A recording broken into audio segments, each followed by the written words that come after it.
Okay, this is going to be a bit of an extended example to show you all how to make a speech document and sort of like what you should be doing during a debate. And so this will be like, how do you set yourself up to prepare to like give a next speech that's like in the middle of the debate or later.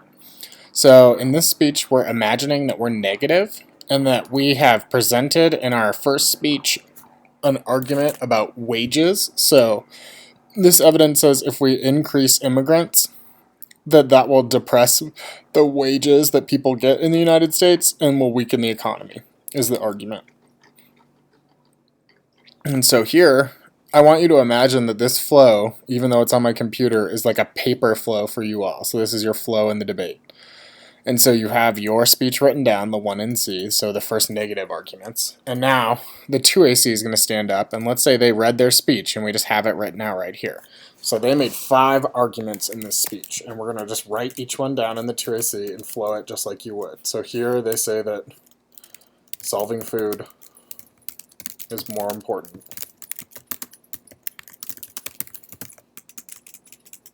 So their first argument is about their impact being more important. Their second one is non-unique. Wages low now.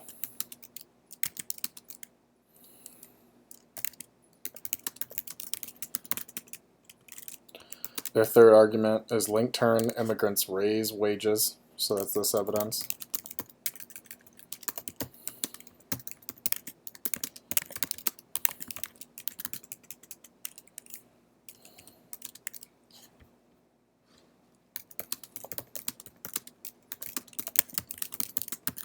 So a no link argument that says immigrants don't take people's jobs or trade off. And then the last one, no impact to the economy. Okay, so, if you were in a debate, you'd have all this flowed out. We've talked about flowing in other videos. So now is the actual process of going through and writing out answers to everything that they said.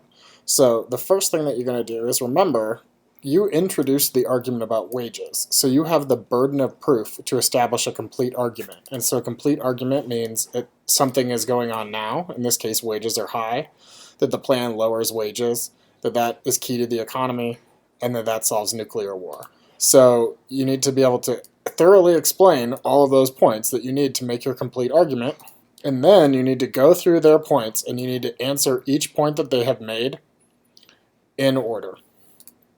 So to start out, the first thing that you're going to do is you're going to write out in your speech. So this could be on your piece of paper, or this could be like on your computer if you would prefer. We're going to write out some stuff that we need to extend and explain our argument. So here we've got our wages file open, and this has all of our evidence for the wages disadvantage. And so the first thing at the top, at the beginning of every speech, we usually want to extend and explain the disadvantage. So I'm just going to, we'll have like a little sticky note for you all down here, just so that we can remember all the stuff as we go. So we want to extend and explain the story of the position. So in this case, it's a disadvantage. And we want to explain the impact. Why matters.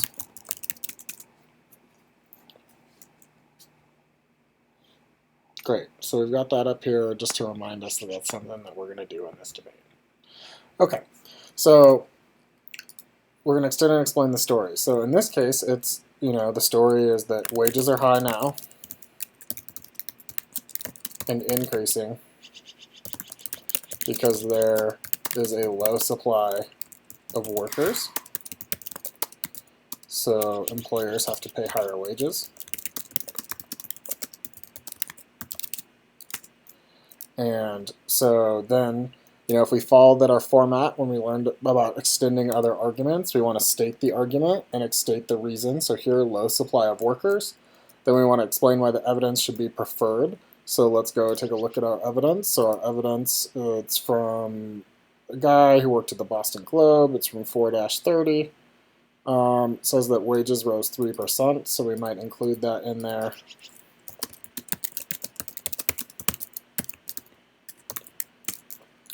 might point out that our evidence is newer or whatever. So we've explained our evidence. That's Horowitz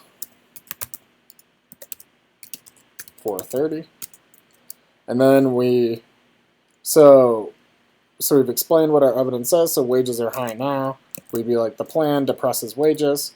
Now, the thing is, all of these things are kind of down here. So instead of like overly explaining this part here, where we've kind of explained why wages are high now, we might say, I'm going to save this explanation and make it down kind of where they made this argument. So instead, at the top, we might just give like a brief summary. So it's like the plan lowers wages by expanding worker supply.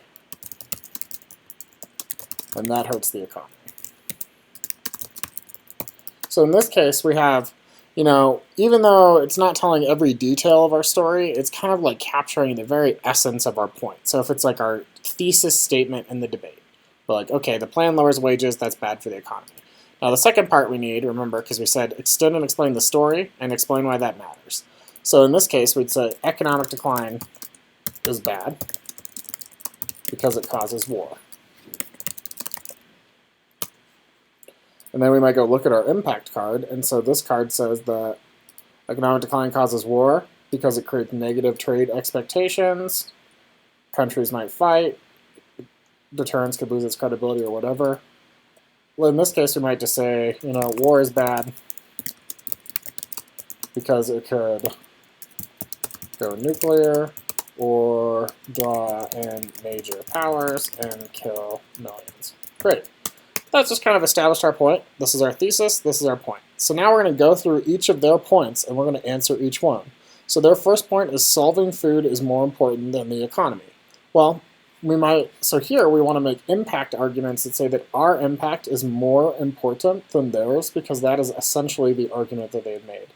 So here we might say that, you know, economic decline is larger than food crisis because it would affect the globe. So we already have one argument that's like our impact is bigger. So one, our impact is bigger.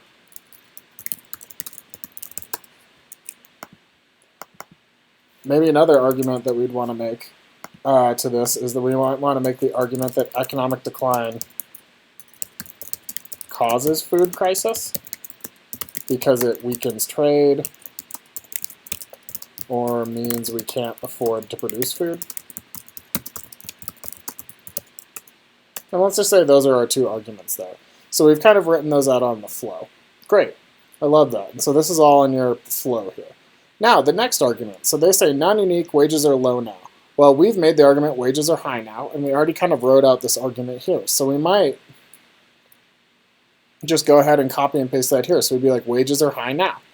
Now, they've read a piece of evidence to say this, so let's go look at their evidence. So it's right here.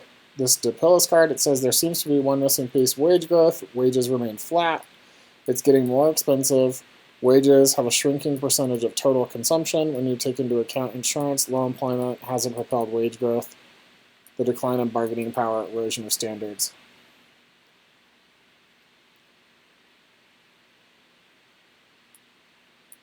So this just says that real earnings have remained flat, but it doesn't say that wages are low.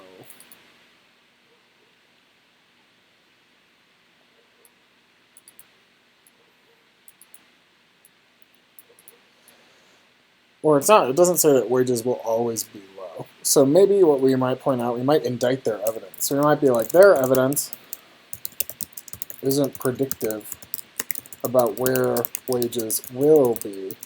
It's just a statement about one indicator. So it's not as good as our predictive evidence.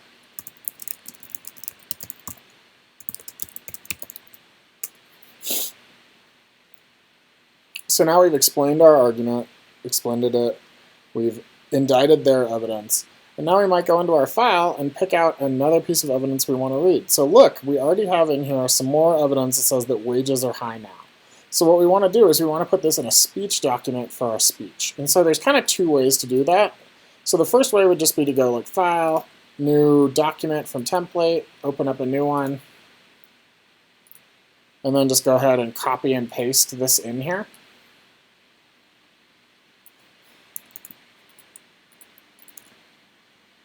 And then I would usually write a note on my flow, like I'd write like block or something, or read, so that I know that on my computer I have something that I want to read here for evidence, and it would be like the first thing on my computer. Now, that might work for some people. Copy and pasting is one way to do that. So a different way to do that is on your computer, right below your escape key, there's this button called the tilde button, and if you go, let's say you want to read this piece of evidence here that says wage growth will accelerate. If you go click so the cursor is on the tag of that evidence and hit tilde, it says create a new speech document. Its speech document is not open, create one. Hit yes. And then let's say this is going to be our 2NC round 1.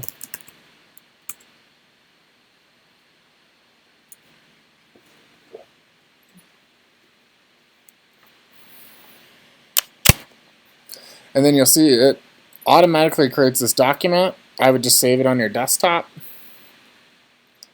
And then it goes and it just copy and pastes that over there for you. So let's say you didn't just want that piece of evidence, but like let's say you wanted all of the evidence under this header. If you have your cursor on the header and hit tilde, you see it instantly transfers all of that over there. So this just helps you navigate files quicker because you can just tilde things over that you want. You know, and it works for even the bigger headers. So like let's say you wanted everything under this header for some reason. You could do that and it would send everything from uniqueness all the way everything under that collapses under that header in a debate. So that's just something for you to know. Okay, so we've got that there. So then the next argument, they say link turn, immigrants raise wages. So again, we're going to follow the same pattern and we're going to go to our link card. So our link card says that they depress wages, and we're going to figure out why. And then we would write down and explain that. We would indict their evidence, and then we would go back into here and just see, like, is there answers to a link turn? Oh, there is. Oh, I might want to read this card that says that they don't do that. So I'm going to tilde that one over there. So I've got that one in there now. And then I would write out my explanation on my flow. And then the next one, they say no link, no trade-off. Again, here, we don't really have anything that says immigrants do trade off with workers. So in that case, we're going to want to go find evidence to answer that. So, you know, here we might look at, you know, here it says that there's no trade-off or there's no economic benefits, or the, you know, it magnifies wage depression.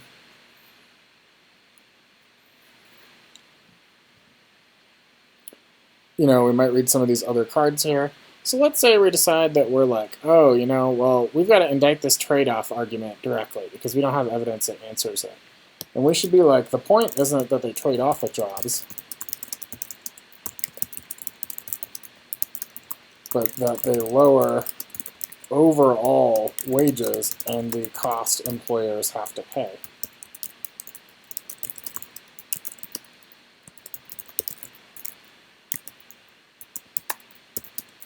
Immigrants don't have to replace native workers to weaken economic benefits. And then maybe we explain that with our, you know, card or attach it there. And then let's say we're also like, I want to read this other argument that says that they waste the state budget. So I'm going to copy and paste this one over there into that file too. And then we'll see it just shows up right there. So we've got that card in there. And the last one, they say no impact to economic decline.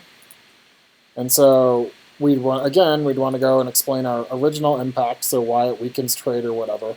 And then maybe we have some evidence about that, so we have an impact that says answer to no impact. Oh, great. So let's tilde that one on over there too. So now when you're done, you have a speech that you've written out on your piece of paper in Flow that you can give, and it has all the arguments that you want to make. But it also has a document on your computer that has the evidence for this speech that you want to read in order. And so you might be like, this is all the cards that I want to read on the wages DA. And so that's like your whole speech. That is a totally fine way to do this exercise. Now, I'm going to show you a different way that some students might do it, because it just makes them feel more comfortable. And if you're a speech where you have enough prep time to do it, it might make you feel more organized. So I'm just going to label this as like version 1. And I'm just going to do it in the same document so that you can kind of see what's happening here. But we're going to do it this way. So So version 2. So some people, if they have time, they might prefer to just organize it more in the actual document, which is fine, but you need to translate that from your flow, so the thing that you've written out, into your document on your computer. So let's say you wanted to read all of this stuff off of your computer instead of read it off of your flow. So you might do that, but you might like right here have a header that's like the overview for wages. And instead of writing this on your flow here, you might be like, I'm going to copy and paste this here. So our thesis is that, and then you just have all of your stuff that you would have just read off of your flow, but you just write it on your computer. And then, like you have your impact calculus arguments here. So you're like, economic decline is bad.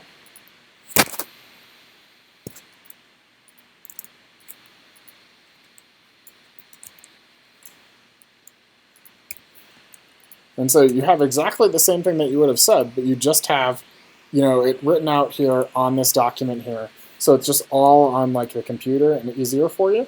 And then instead of writing this down on your flow, some people really like to do something like this, where they're like, they might write out, so they might say like 2AC1 is food outweighs economy.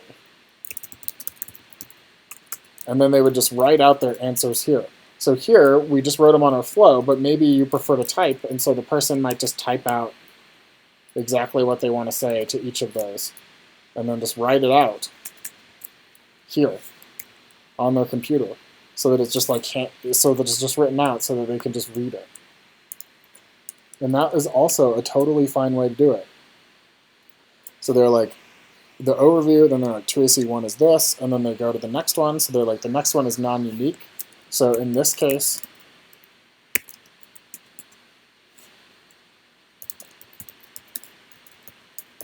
so they would just write that out. And they would, instead of reading it off of their flow, again, they would just go and they could just take all three of these arguments here, and they would just, instead, they would write them out on their computer. So they just have them all organized and ready to go. And then the only difference between was, in this example, the only thing you had on your computer was like the evidence that you wanted to read.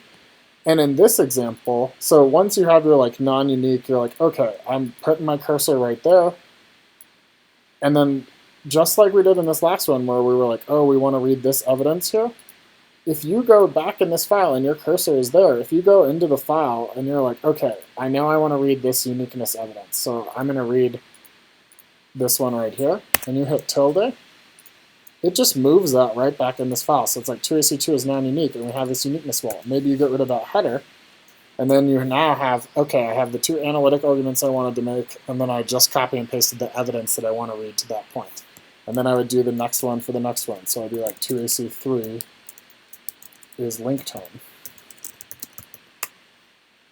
And then I would copy and paste what I wrote out for the explanation. And then, oh, I had this evidence that I wanted to read. I'm going to put that there now. So then by the time this is done, it's exactly the same. But in this version, you're like looking at your flow and reading off of it, and then coming over here and reading your evidence. And in this version, you sort of have all of the evidence and the things that you'd want to say from your flow translated to this document. So I would say that this model, this version 2, works for people that have a lot of time before their speeches. So particularly like the 1NR or some later speeches in the debate, it works for. But for most people, they're going to find that they're going to be reading and writing off of their flow, and they're just going to be putting the evidence that they want to read in a debate in the actual document. So they're reading evidence off their computer and debating off of their flow. But hopefully this will just give you a sense of like what you should be doing to like put together a speech doc during a debate. And then the better that you get at putting together a speech document in a debate, the better you'll be at debate, because it helps you put together your arguments efficiently, to make sure you're answering everything, and to navigate your files well. So this is sort of the culmination of all the many parts that we've been looking at in this lecture series, and this is kind of like what you'll do with all of that now that you know what evidence is, how to navigate your files, how to flow, how to answer arguments in line-by-line order, how to extend evidence, how to compare it, and how to put it all together. And so this is sort of how you put it all together to set yourself up to win in debates.